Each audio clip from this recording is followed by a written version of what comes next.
Hello friends, स्वागत है आपका मेरे यूट्यूब चैनल में। आज हम लोग पढ़ने वाले हैं कक्षा 10वीं विषय हिंदी से पाठ में लेखक कैसे बना। इसके लेखक हैं अमृतलाल नागर जी। तो चलिए पढ़ना शुरू करते हैं, वीडियो शुरू करते हैं। चैनल को सब्सक्राइब कीजिएगा, अपने दोस्तों को जरूर शेयर कीजिएगा। तो चलिए पढ़ते हैं। जीवन परिचय यहाँ पर दिया गया है। अमृतलाल नागर का जन्म आगरा में 1917 में हुआ था। पारिवारिक पृष्ठभूमि से संपन्न अमृतलाल नागर का आधुनिक हिंदी गद्य साहित्य में महत्वपूर्ण योगदान है। इनका जन्म हुआ था आगरा में 1917 में, और इनका जो फैमिली बैकग्राउंड था वो काफ़ी अच्छा था। संपन्न परिवार से जो है आते हैं। उनके कई उपन्यास जैसे कि नाचो बहुत गोपाल, सुहाग के नूपुर, अमृत और विष बूंद और समुद्र, मानस के हंस को अनेक संस्थानों से जो है पुरस्कृत किया गया। ये सारे जो है इनके द्वारा लिखे गए उपन्यास है जिनको जो है पुरस्कृत किया गया है। उन्होंने कहानी, नाटक, यात्रावृत्त, संस्मरण और अनेक विधाओं में रचना की। ये जो है कहानी, नाटक, यात्रावृत्त, संस्मरण बहुत सारी विधाओं में रचनाएं किया करते हैं। उन्होंने लखनऊ आकाशवाणी में लंबे समय तक काम किया और अनेक संस्थानों में प्रमुख पदों पर रहे। उनकी मृत्यु जो है फरवरी 1990 में लखनऊ में हुई। तो ये था दोस्तों छोटा सा जीवन परिचय अमृतलाल नागर जी का। चलिए पाठ की तरफ आगे बढ़ते हैं। उससे पहले मैं आपको बता दूं कि लेखक और उनके पिता चाहते थे कि ये जो है क्या बने, जज बने, लेकिन वो जो है जज से लेखक बन जाते हैं। तो किस प्रकार लेखक बनते हैं इसको बताया गया है, और बहुत शॉर्ट तरीके से पूरा पाठ आपको अच्छे से समझाने वाले हैं। तो चलिए पढ़ते हैं। अपने बचपन और नौजवानी के दिनों का मानसिक वातावरण देख करके यह तो कह सकता हूँ कि अमुक अमुक परिस्थितियों ने मुझे लेखक बना दिया, परंतु यह अब भी नहीं कह सकता कि मैं लेखक ही क्यों बना। लेखक यहाँ पर कहते हैं कि मैं जो है बचपन नौजवानी के जो परिस्थितियाँ थी उन्हें क्या बना दिया, लेखक बना दिया। मेरे बाबा जब कभी लाड़ से मुझे आशीर्वाद देते और कहा करते थे कि मेरा अमृत जज बनेगा, कालांतर में यह इच्छा मेरी भी बन गई। अपने बाबा के सपने के अनुसार मैं कहता था कि विलायत जाऊंगा और जज बनूंगा। लेखक के पिताजी कहते थे कि मेरा बेटा क्या बनेगा, जज बनेगा करके। तो लेखक भी जज बनने के लिए क्या हो जाते हैं, रेडी हो जाते हैं, लेकिन वो जो है क्या बन जाते हैं, लेखक बन जाते हैं। तो लेखक भी पहले जो है जज बनने के लिए रेडी हो जाते हैं। फिर क्या होता है, हमारे घर में सरस्वती गृहलक्ष्मी नाम की 2 मासिक पत्रिकाएं नियमित रूप से आती। बाद में कलकत्ते से प्रकाशित होने वाला पाक्षिक या साप्ताहिक हिंदू पंज भी आने लगा। तो इनके घर में जो है 2 मासिक पत्रिकाएं सरस्वती और गृहलक्ष्मी नाम की आती थी। इसको आपको याद रखना है कौन कौन सी आती थी, तो सरस्वती और गृहलक्ष्मी। उत्तर भारत तेंदुकाल के सुप्रसिद्ध हास्य अंक के लेखक तथा संपादक पंडित शिवनाथ शर्मा जी मेरे घर के पास ही रहते थे। उनके ज्येष्ठ पुत्र से मेरे पिताजी की घनिष्ठ मैत्री थी। तो इनके घर के पास कौन रहते थे, एक लेखक रहते थे जिनका नाम था पंडित शिवनाथ शर्मा जी। तो उनके जो बड़े बेटे थे, उनके बड़े बेटे से जो है लेखक के पिताजी की क्या थी, जो है अच्छी मित्रता हो गई थी। उनके यहाँ से भी मेरे पिताजी पढ़ने के लिए अनेक पत्र पत्रिकाएं लाया करते थे, वे भी मैं पढ़ा करता था। तो पंडित शिवनाथ शर्मा जी के घर से जो है लेखक के पिताजी क्या लाते थे, बहुत सारे पत्र पत्रिकाएं जो है लाते थे, जिनको जो है लेखक पढ़ते थे। और इन्हीं सारी परिस्थितियों के बीच रहते हुए लेखक क्या बन जाते हैं, लेखक बन जाते हैं। लेकिन बनना उनको क्या था, जज। अब क्या होता है, हिंदी रंगमंच के उन्नायक राष्ट्रीय कवि पंडित माधव शुक्ल लखनऊ आने पर मेरे ही घर ही ठहरते थे। ये जो कवि हैं पंडित माधव शुक्ल जी, जब भी लखनऊ आते थे तो लेखक के यहाँ ठहरते थे, रुकते थे। मुझे उनका बड़ा ही स्नेह प्राप्त हुआ और बहुत जो है प्यार लेखक को उनसे प्राप्त हुआ। आचार्य श्याम सुंदर दास उन दिनों स्थानीय कालीचरण हाई स्कूल के हेडमास्टर थे। उनका एक चित्र मेरे मन में आज भी स्पष्ट है। तो आचार्य श्याम सुंदर दास ये जो है क्या थे, हेडमास्टर थे उस समय हाई स्कूल के। तो उनका चित्र के बारे में लेखक यहाँ पर बताते हैं कि सुबह सुबह जो है नीम का दातुन चबाते हुए मेरे घर पर आना। तो जो हेडमास्टर जी थे वो सुबह सुबह नीम का दातुन चबाते हुए लेखक के घर के पास आते थे। इलाहाबाद बैंक की कोठी जिसमें हम रहते थे के सामने ही कंपनी बाग था, और जस्ट जहाँ पर लेखक अमृतलाल नागर जी का घर था उसके सामने क्या था, एक बाग था। उसमें टहल करके दातुन करते हुए हमारे यहाँ आते, वही हाथ मुंह धोते और फिर चांदी के वर्क से लिपटे हुए आंवले आते और दुग्धपान क्या करता होता। तो क्या होता है, जब ये जो है आते थे तो फिर उस थोड़ा सा जो है दातुन चबाते हुए उस बाग में घूमते थे जो हेडमास्टर जी थे वो, और फिर लेखक के घर आकर के हाथ मुंह धो करके जो है दुग्धपान किया करते थे। तब तक आचार्य प्रवर का चपरासी अधीन के उनकी कोठी के से हुक्का ला करके हमारे यहाँ आ पहुंचता। आध पौन घंटे तक हुक्का गुड़गुड़ा कर वे चले जाते थे, और फिर उनका जो चपरासी था हेडमास्टर जी के, वो जो है आते थे और उनके लिए हुक्का लाते थे, और वो जो है आधे पौन घंटे तक उस हुक्का को पीते और फिर चले जाते थे। उर्दू के सुप्रसिद्ध कवि ब्रिज नारायण चकबस्त के दर्शन भी मैंने यहाँ 3-4 बार पाए। पंडित माधव शुक्ल की दबंग आवाज और उनका हाथ बढ़ा करके कविता सुनाने का ढंग भी आज मेरे मन में एक दिव्य झांकी प्रस्तुत करता रहता है। तो बहुत सारे जो लेखक हैं, कवि हैं, उनका आना जाना जो है अमृतलाल नागर जी के घर में होता था। तो बचपन से ही वो उनके साथ घुल मिल गए थे, बचपन से ही उनको देखते थे। तो उन सारी परिस्थितियों ने उनको जो है लेखक बना दिया था, इसको कहाँ पर बता रहे हैं। फिर है जलियांवाला बाग कांड के बाद शुक्ल जी वहां खून से रंगी हुई मिट्टी की पुड़िया लाए, उसे दिखाकर मैंने उन ना जाने क्या क्या बातें मुझसे कही थी। तो जो क्या है माधव शुक्ल जी वो क्या लाते हैं, उनके लिए एक जलियांवाला बाग से जो खून की जो रंगी हुई जो मिट्टी है वो लेखक के लिए लाते हैं, उनको दिखा करके बहुत सारी बातें बताते हैं। लेकिन लेखक जो है छोटे थे, उनको बातें समझ में नहीं आती। वे बातें तो अब तनिक भी याद नहीं, पर उनका प्रभाव आज तक मेरे मन में स्पष्ट रूप से अंकित है। उन्होंने जलियांवाला बाग कांड की एक तिरंगी तस्वीर भी मुझे दी, बहुत दिनों तक मेरे वो जो चित्र है मेरे पास रहा। तो पंडित माधव शुक्ल जी लेखक के लिए क्या लाते हैं, एक तिरंगी तस्वीर लाते हैं जलियांवाला बाग हत्याकांड की, और उसको जो है लेखक अपने घर में रखते हैं। एक बार कुछ अंग्रेज अफसर हमारे यहाँ दावत पर आए थे, तब मेरे बाबा ने उस चित्र को हटवा दिया, मुझे बड़ा दुख हुआ। लेकिन क्या होता है, कुछ अंग्रेज अफसर जो है उनके यहाँ खाने पर आते हैं, तो उनके जो बाबा हैं यानी कि लेखक के जो पिताजी हैं उस चित्र को निकलवा लेते हैं, लेकिन लेखक को इससे काफी दुख होता है। मेरे पिताजी आदि पूज्य माधव जी के निर्देशन में अभिनय कला सीखते, और वह चित्र भी आज मेरे मन में स्पष्ट है। हो सकता है कि बचपन में इन महापुरुषों के दर्शन के पुण्य प्रताप से आगे चल करके मैं लेखक बन गया हूँ। वैसे कलम के क्षेत्र में आने का एक स्पष्ट कारण भी दे सकता हूँ। लेखक यहाँ पर कहते हैं कि बचपन से ही मैं इन लोगों के सानिध्य में रहा, लेखक कवियों का इनके घर में आना जाना लगा रहता था, तो उन्हीं के बीच ये जो है रहते थे, और उन्हीं के बातों को सुन करके ये भी जो है लेखक बन जाते हैं। लेकिन यहाँ पर एक कारण वो जो है बताते हैं कि किस तरह वो जो है लेखक बनते हैं। चलिए समझते हैं इसको। सन 28 में इतिहास प्रसिद्ध साइमन कमीशन दौरा करते हुए लखनऊ नगरी में आया था। उसके विरोध में एक बहुत बड़ा जुलूस निकला था। पंडित जवाहरलाल नेहरू और पंडित गोविंद वल्लभ पंत भी उस जुलूस के अगुवाई थे। अब साइमन कमीशन के विरोध में जो है लखनऊ नगर में एक बहुत बड़ा क्या निकलता है, विरोध प्रदर्शन के लिए जुलूस निकलता है, और उस जुलूस में जो है पंडित जवाहरलाल नेहरू और जो पंडित गोविंद वल्लभ ये जो है उस जुलूस की क्या कर रहे थे, अगुवाई कर रहे थे। अब क्या होता है, लड़काई उम्र के जोश में मैं भी उस जुलूस में शामिल हो गया। जुलूस 1.5 मील लंबा था। उसके लिए अगली पंक्ति पर पुलिस की लाठियां बरस पड़ी तो भीड़ का रेला पीछे को सरकने लगा। अब लेखक अमृतलाल नागर भी उस जो विरोध प्रदर्शन में उस जुलूस में क्या हो जाते हैं, शामिल हो जाते हैं।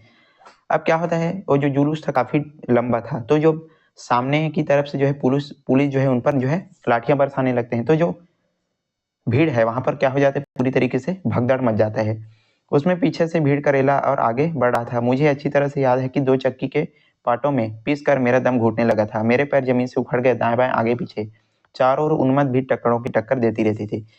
काफी जो है भगदड़ हो जाता है, लेखक उस भगदड़ में फंस जाते हैं और पूरी तरीके से आगे पीछे वो जो है दबने लगते हैं, और उनका जो दम है वो घुटने लगता है।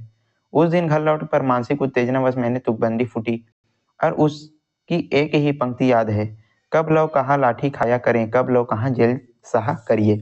तो जैसे ही वो जो है उस मोर्चे से, उस विरोध जो जुलूस से जो है किसी तरह बच करके वापस आते हैं, तो उनके मुंह से पहली बार उस एक तुकबंदी एक पंक्ति जो है निकलती है। तो ये जो है यहाँ पर दिया गया है। अब ये जो है कहाँ छप जाता है, वह कविता तीसरे दिन दैनिक जो है आनंद में छप गई, और उनकी जो कविता है दैनिक आनंद में जो है तीसरे दिन छप जाती है। छापे के अक्षर पर अपना नाम देख करके जो है नशा आ गया। अब इनको जो है उस कविता में अपना नाम दिखता है लेखक का, तो जो है बहुत इनको खुशी मिलती है, बस मैं लेखक बन गया, और इस प्रकार वो जो है लेखक बन जाते हैं। मेरा ख्याल है कि 2-3 प्रारंभिक तुकबंदियों के बाद ही मेरा रुझान जो है गद्य की ओर हो गया, कहानियां लिखने लगा, और कुछ समय बाद ये जो है कहानियां लिखने लगते हैं। पंडित रूपनारायण जी पांडे कवि रत्न मेरे घर में थोड़ी दूर पर रहते थे, उनके यहाँ अपनी कहानियों को लेकर पहुंचने लगा। अब थोड़ी दूर पर इन कौन रहते थे, एक कवि रहते थे जिनका नाम था पंडित रूपनारायण जी पांडे। तो अपनी कहानियों को लिख करके जो कवि हैं वो उनके घर पहुंच जाते थे उनको दिखलाने के लिए। वे मेरी कहानियों पर कलम चलाने की बजाय सुझाव दिया करते थे। उनकी प्रारंभिक उपदेशों की एक बात अब तक गांठ बांध ली। छोटी कहानियों के संबंध में उन्होंने बतलाया था कि कहानी में एक ही भाव का समावेश करना चाहिए, उसमें अधिक रंग भरने की गुंजाइश नहीं करनी चाहिए। तो यदि आप कविता कहानी लिखना चाहते हैं तो इस पार्ट से आपको बहुत सारी जो बेसिक जो इन्फॉर्मेशन है वो भी आपको समझने को मिलेगी, तो आपको जो है अच्छे से इसको समझना है। तो यहाँ पर बताया जा रहा है कि यदि हम छोटी कहानियां लिखें तो उसमें हमको एक ही भाव को समावेश करना चाहिए, अधिक जो है भावों को इसमें नहीं भरना चाहिए। तो इस प्रकार की जो जानकारी है वो लेखक को मिलती थी किनके द्वारा, पंडित रूपनारायण जी पांडे के द्वारा। अब क्या होता है, सन 1929 में निराला जी से परिचय हुआ, सूर्यकांत त्रिपाठी निराला जी से, और तब तक से लेकर के 1939 तक वह परिचय दिनों दिन घनिष्ठ होता चला गया। कहने का अर्थ यह है कि लेखक जो है बचपन से ही कवियों लेखकों के बीच घिरा हुआ था, और उसी के कारण वो जो है लेखक बन जाते हैं। और इसी कारण से यहाँ पर बताया गया है कि 1929 में उनका जो परिचय है निराला जी से होता है। निराला जी के व्यक्तित्व ने वो बहुत अधिक प्रभावित किया। आराम में यदा कदा दुलारे लाल लाघव जी भार्गव के सुधा कार्यक्रम में आया जाया करता था। तो ये जो है कार्यालय में जो है आया जाया करते थे। मित्र बंधु बड़े आदमी थे और 3 भाई एक साथ लखनऊ में रहते थे। 3-4 बार उनकी कोठी पर भी दर्शनार्थ गया था। तो लेखक जो है उनके दर्शन करने के लिए जाते थे। अंदर वाले बैठक के एक तख्त पर 3 मसनदे और लकड़ी के 3 कैश बॉक्स रखते थे। मसनदों पर के सहारे बैठ उन साहित्यिक महापुरुषों की छवि आज तक मेरे मानसिक पटल पर ज्यों की त्यों बनी हुई है। तो जब ये जो है उनके घर जाते थे तो उनको जो है सारे जो महापुरुष हैं उनकी जो चित्र हैं वो दिखाई पड़ता था। उन्होंने कहा था साहित्य को जो है राव राजा पंडित श्याम बिहारी मिश्र को एक उपदेश भी उनके उन दिनों मेरे घर पर जो है कर दिया गया था। उन्होंने कहा था कि साहित्य को जो है टके कमाने का साधन कभी नहीं बनाना चाहिए, क्योंकि मैं खाते पीते खुशहाल घर का लड़का था, इसलिए इस सिद्धांत ने मेरे मन में बड़ी छाप छोड़ी। इस तरह 1929-30 तक मेरे मन में यह बात एकदम स्पष्ट हो चुकी थी कि मैं लेखक ही बनूंगा।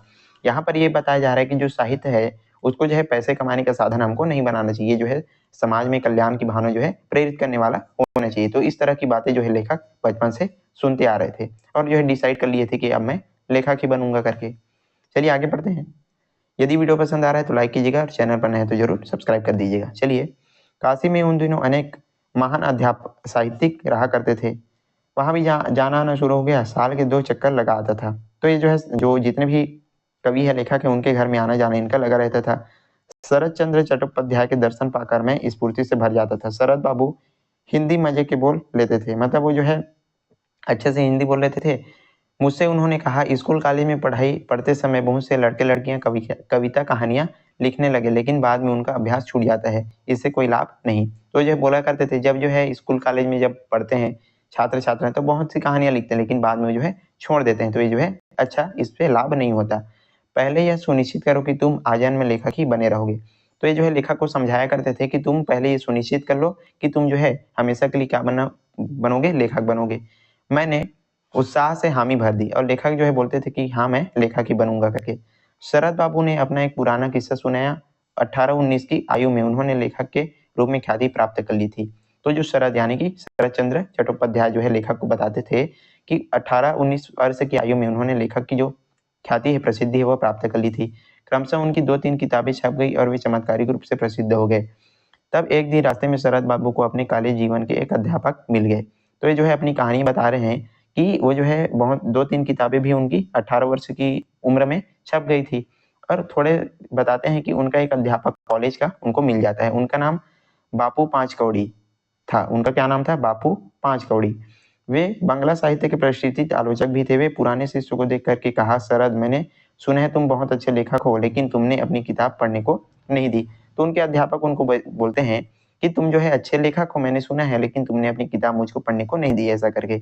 शरद बाबू संकुचित हो गए, विनय पूर्वक बोले वे पुस्तकें इस योग्य नहीं कि आप जैसे पंडित उनको पढ़े। तो जो शरद चंद्र चट्टोपाध्याय हैं वो कहते हैं अपने टीचर जी से कि आप उनको नहीं पढ़ सकते, ऐसा करके, मतलब वो जो है आपके योग्य नहीं करके।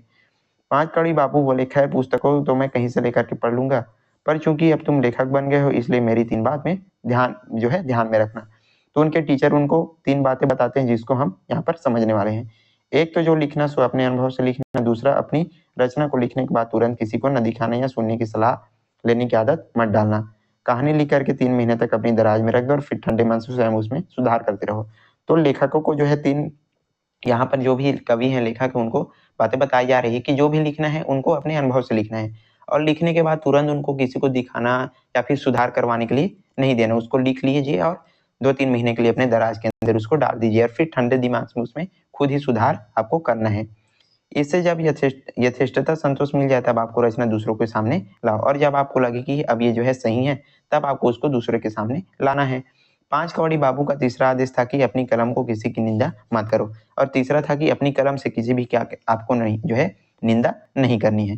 तो ये सारी जो सीख है वो लेखक को मिल रही थी, ये जो ज्ञान है वो लेखक को मिलता है।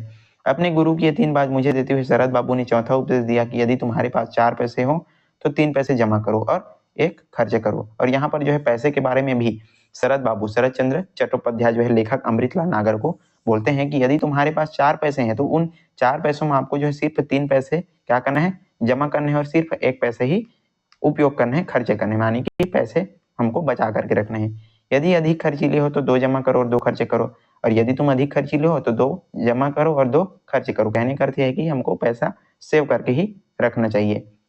यदि बेहद खर्चीले हो तो 1 जमा करो और 3 खर्चे करो, और इसके बाद यदि तुम्हारा मन न माने तो चारों खर्च कर डालो, मगर 5वां किसी से उधार मत मांगो। उधार की वृत्ति लेखक की आत्मा को हीन और मलिन कर देती है। तो लेखकों के लिए यहाँ पर और सभी के लिए है कि हमको जो है उधार नहीं लेना चाहिए, हमको सोच समझ करके खर्च भी करना चाहिए और सेविंग भी हमको करना चाहिए। तो बहुत अच्छी बात यहाँ पर हम सीख सकते हैं। मैं तो यह कहता हूँ कि इन चारों उपदेशों को 100% अमल में ला सकता हूँ। फिर भी यह अवश्य कह सकता हूँ कि प्रायः 90% मेरे आचरण में इन उपदेशों का प्रभाव पड़ा। तो इन सारी बातों को सीखते सीखते जो है लेखक बन जाते हैं। सन 30 से लेकर के 33 तक का काल लेखक के रूप में लिए बहुत से संघर्ष का था। कहानियां लिखता, गुरुजनों के पास भी करा लेता, परंतु उन्हें छपने भेजता तो वो जो है गुम हो जाती थी। अब 1930 से लेकर के 1933 तक ये जो है काफी संघर्ष करते हैं। ये जो है उनका कहानियां जो है प्रकाशित नहीं होता था, छपता नहीं था और जो है गुम हो जाता था। रचना के भेजने के बाद मैं दौड़ दौड़ कर पत्र पत्रिकाओं की स्टॉल पर बड़ी आतुरता से देखने जाता था कि मेरी रचना छपी है या नहीं। हर बार निराशा ही हाथ लगती। ये जो है जाते थे, लेख लिखते थे, लेकिन वो जो है छपता नहीं था। बड़ा दुख होता था। उसकी प्रतिक्रिया कुछ महीने तक मेरे ही ऐसे सनक समझी कि लिखना, सुधारता, सुनता और खुद फाड़ कर ही डालता था। तो ये जो है फिर लिखते थे, सुधार करते थे, सुनते थे और फिर उसको फाड़ देते थे। क्यों? क्योंकि लेख इनका छप नहीं रहा था। 1933 में पहली कहानी छपी, 34 में माधुरी पत्रिका ने मुझे प्रोत्साहन दिया और फिर बराबर चीजें हैं वो छपने लगी। थोड़ा इनका जो है संघर्ष हुआ, लेकिन बाद में सारी चीजें सही हो जाती है, उनकी जो लेख हैं वो छपने लगते हैं। मैंने यह अनुभव किया कि किसी नए लेखक की रचना का प्रकाशित न हो पाना बहुधा लेखक के दोष के कारण न होकर के संपादकों की गैर जिम्मेदारी के कारण होता है। इसलिए लेखक को हताश नहीं होनी चाहिए। तो यहाँ पर लेखक कहते हैं कि हमको जो है हताश नहीं होना है। ये जो है संपादक हैं उनकी गैर जिम्मेदारी की वजह से होता है। हमको अपना जो लेख है वो लिखते रहना चाहिए, हताश नहीं होना है। सन 35 से 37 तक अंग्रेजी के माध्यम के अनेक विदेशी कहानियां और गुस्तवा लाबार के एक उपन्यास माधव वेरी के अनुवाद भी किया। ये जो है अंग्रेजी में जितनी भी कहानियां हैं उनका अनुवाद भी किया करते थे। यह अनुवाद कार्य में छापने की नीयत से उतना नहीं करता जितना कि मैं अपने हाथ से साधने की नीयत से ही। अनुवाद करते हुए मुझे उपयुक्त हिंदी शब्दों की खोज करनी पड़ती, इससे मेरा शब्द भंडार बढ़ा। तो ये जो है अनुवाद करने के लिए इनको जो है काफी सारे शब्दों को खोज करना पड़ता था, जिससे इनका जो शब्द भंडार है वो भी ज्ञान इनका अच्छा हो गया। वाक्य गठन से भी पहले अधिक नखरा, तो ये जो है अच्छे से उनको समझ सकते थे। फिर है दूसरों की रचना, विशेष रूप से कर्मठ लोकमान्य लेखकों की रचना पढ़ने से लेखक को अपनी शक्ति और कमजोरी का पता चलता है। ये जो है दूसरों की रचनाएं भी पढ़ने लगी, जिससे जो है उनकी शक्ति, उनके काफी सारी जो चीजें हैं जानने को मिलती है। हर हालात में बहुत ही अच्छी आदत है, इसमें एक विचित्र तड़प भी मेरे मन में जगाई। बार बार यह अनुभव होता है कि विदेशी साहित्य को अंग्रेजी के माध्यम से बराबर हमारी दृष्टि में पड़ता रहता है, किंतु देसी साहित्य के संबंध में हम कुछ नहीं जान पाते। यहाँ पर कहते हैं कि हम जो है अंग्रेजी साहित्य को तो अच्छे से समझ पाते हैं, बट अपना हमारा जो हिंदी साहित्य है उसको हम ज्यादा नहीं जान पाते। उन दिनों हिंदू वालों में बांग्ला पढ़ने का चलन था तो किसी हद तक था, लेकिन अन्य भारतीय भाषाओं का साहित्य हमारी प्रायः नहीं के बराबर था। इस तड़प में मैंने देश की 4 भाषाएं सीख ली। तो ये जो है 4 भाषाएं भी सीख लेते हैं और उनका जो है ट्रांसलेशन करके रचनाएं किया करते थे। आज तो दावा कर सकता हूँ कि लेखक के रूप में मैं आत्मविश्वास बढ़ाने में मेरी इस आदतन का बड़ा उपकार जो है किया है। विभिन्न वातावरणों को देखना, घूमना, भटकना, बहुश्रुत और बहुपठित होना भी मेरे काम आता है। तो बहुत सारा जो जानकारी इकट्ठा करना भी लेखकों के लिए बहुत काम आता है। यह मेरा अनुभव है कि मैदान में लड़ने वाले सिपाही को चुस्त दुरुस्त रखने के लिए जिस प्रकार नित्य की कयावत बहुत आवश्यकता होती है, उसी प्रकार लेखक के लिए उपयुक्त अभ्यास भी नितांत आवश्यक है। जिस प्रकार एक सिपाही होता है उसको जो है रोज क्या किया जाता है, ट्रेन किया जाता है ताकि वो जो है अच्छे से अपना जो कार्य है वो कर सके। तो उसी प्रकार से लेखक को भी सारी जो जानकारी है, सारी जो चीजें उसको अच्छे से समझना चाहिए, लगातार उसको ज्ञान लेते रहना चाहिए।